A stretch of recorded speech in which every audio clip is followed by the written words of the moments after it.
झारखंड के 14 लोकसभा निर्वाचन क्षेत्रों में एक है। इस संसदीय सीट में कोडरमा जिले समेत हजारीबाग और गिरिडीह जिले के कुछ इलाके शामिल किए गए हैं। इस लोकसभा क्षेत्र में 6 विधानसभा क्षेत्रों का समाहित किया गया है। ये क्षेत्र अब्रक नगरी के सगरा के रूप में जाना जाता है। ये क्षेत्र बिहार से अपनी सीमा साझा करता है। यहां से बीजेपी ने एक बार फिर से अन्नपूर्णा देवी को मैदान में उतारा है, जिन्होंने 2019 में आरजेडी छोड़ बीजेपी का दामन थामा और जेवीएम के प्रत्याशी बाबूलाल मरांडी को 4.5 लाख से ज्यादा वोटों के भारी अंतर से हराया था। बाबूलाल अब बीजेपी में है। इधर इंडिया अलायंस में ये सीट लेफ्ट के खाते में गई है। ये भाकपा माले के विनोद सिंह यहां से चुनाव लड़ रहे हैं। विनोद बागोदर विधानसभा सीट से विधायक भी हैं। वहीं 2 साल पहले बीजेपी छोड़ जेएमएम में आने वाले जयप्रकाश वर्मा को टिकट नहीं मिलने पर वो निर्दलीय चुनाव मैदान में है और मुकाबले को त्रिकोणीय बनाने की कोशिश में है। अगर हम 1977 में देखें तो 1977 में अस्तित्व में आई कोडरमा लोकसभा सीट पर अब तक 16 बार लोकसभा चुनाव हुए हैं। सिर्फ 3 बार ही कांग्रेस को वहां से जीत मिली है, जबकि सबसे ज्यादा 8 बार बीजेपी ने बाजी मारी है। कोडरमा सीट से कुल 15 प्रत्याशी की किस्मत आजमा रहे हैं। यहां 20% मुस्लिम जबकि 11% कुर्मी और 10% यादव वोटर्स हैं। इस बार इस सीट पर कुल 21,99,418 मतदाता मतदान करेंगे, जिसमें कि पुरुष मतदाता 11,37,184, महिला वोटर्स 10 लाख के आसपास है।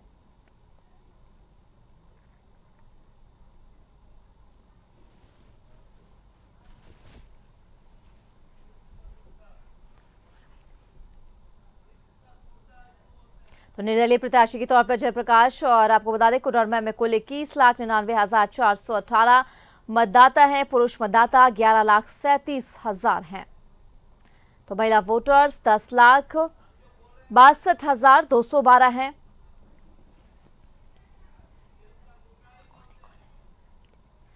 और इसी पे ज्यादा बातचीत के लिए हमारे सहयोगी राजेश हमारे साथ जुड़ चुके हैं। रुख कर लेते हैं राजेश का। राजेश, देखिए पिछले बार भी हमने देखा था कि कोडरमा लोकसभा चुनाव में अन्नपूर्णा देवी को यहां से टिकट दिया गया था और जीत भी उन्होंने काफी अच्छे यहां हमने देखा था कि नंबर से उन्होंने जीत हासिल की थी। और इस बार फिर से बीजेपी ने अन्नपूर्णा देवी पर अपना प्रत्याशी उन्हें बनाया है। देखिए कल यहाँ चुनाव होने जा रहा है, कैसी तैयारियां, सबसे पहले ये बता दीजिए। चुनाव कर्मी जो है वो पहुंच चुके हैं। आपने लगातार ग्राउंड जीरो से रिपोर्टिंग की है, क्या खास मुद्दे हैं वहां के और खास तैयारियां भी बताइए।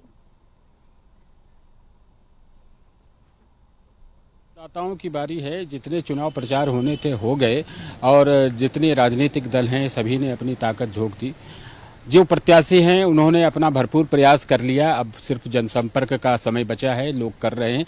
प्रमुख रूप से जैसा आपने भी कहा कि जो सिटिंग एमपी हैं, जो केंद्र सरकार में राज्य मंत्री हैं अन्नपूर्णा देवी, का मुख्य रूप से मुकाबला विनोद कुमार सिंह जो भाकपा माले के हैं, जो इंडिया अलायंस के भी प्रत्याशी हैं। तो ऐसे में देखें कि एक अलायंस एनडीए है, दूसरा एक इंडिया अलायंस है, जिसके बीच मुख्य रूप से मुकाबला है। जहाँ तक जयप्रकाश वर्मा की बात है, देखिए 2014 में प्रकाश वर्मा बीजेपी से टिकट लेकर जीते थे और बीजेपी ने जब उन्हें टिकट नहीं दिया तो फिर 2019 में वो यहाँ बीजेपी को छोड़कर जेएमएम चले गए। जेएमएम में रहे। अभी हाल में उन्हें उनकी चाहत थी कि टिकट मिल जाए, टिकट नहीं मिला तो फिर उन्होंने एक तरह से कहे बगावत करके अपने निर्दलीय चुनाव मैदान में उनका बहुत ज़्यादा इम्पैक्ट होगा ऐसा लोगों का नहीं कहना है। ऐसा नहीं होगा, क्योंकि बहुत जो भी थोड़ा बहुत नुकसान होगा तो वो बीजेपी का ही कहीं न कहीं वोट नुकसान करेंगे। और मैं अभी आपको एक दृश्य दिखाना चाहता हूं जो मतदान के लिए बड़ा महत्वपूर्ण है और बड़ा ही उत्साहजनक। ये देखिए परियोजना विद्यालय बालिका उच्च विद्यालय कोडरमा का है। ये आदर्श मतदान केंद्र है, ये स्कूल है और स्कूल को इस तरीके से सजाया गया है कि लोग कहीं न कहीं ये दृश्य देखकर भी जरूर सोचेंगे कि हमें घर से निकलकर मतदान जरूर करना चाहिए। देखिए बच्चों ने भी प्रयास किया है और फिर कुछ संस्थाओं ने प्रयास किया है लोगों को ये मोटिवेट करने के लिए कि हमारा एक वोट कितना महत्वपूर्ण है। तो इस विद्यालय को कल में हमारी बात हो रही थी यहाँ की उपायुक्त जो है मेघा भारद्वाज से, उन्होंने कहा था कि हम लोगों ने ऐसे कई काम किए हैं जिससे ज़्यादा से ज़्यादा मतदान हो और मतदाता जो आएंगे उनकी सुविधा का क्या ख्याल किया जाना है। जो मिनिमम एश्योर्ड फैसिलिटीज़ है वो करने की व्यवस्था की गई। इस परिसर का दृश्य हम दिखा रहे हैं अपने कैमरामैन के माध्यम से किस प्रकार से सेट्स बनाए गए हैं और ये एक बड़ा ही कलरफुल और आदर्श मतदान केंद्र के रूप में दिखाया जा रहा है। और भी अभी काम चल ही रहा है।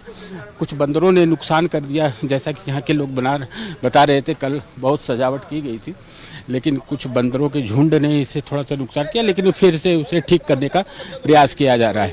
ये देखिए झारखंड का ये एक लोकसभा क्षेत्र, कोडरमा लोकसभा क्षेत्र के अलावा गिरिडीह लोकसभा क्षेत्र और हजारीबाग लोकसभा क्षेत्र में ऐसे कई मतदान बनाए गए हैं। जो बिल्कुल राजेश, तस्वीरों के जरिए भी हमने देखा कि चुनाव कर्मी की तरफ से पुख्ता जो है तैयारियां पूरी कर ली गई है और खासकर मतदाता जो है वो पहुंचेंगे, उनके लिए भी खास व्यवस्था यहां पर की गई है। तस्वीरों के जरिए भी हमारे दर्शकों ने देखा है। अब बस कल का इंतजार है और सुबह 7 बजे से ही जो मतदाता है वो मतदान देने के लिए यहां पर पहुंचेंगे और वो भी तस्वीरें हम दर्शकों को दिखाएंगे। बहुत बहुत शुक्रिया आपका तमाम जानकारी साझा करने के लिए।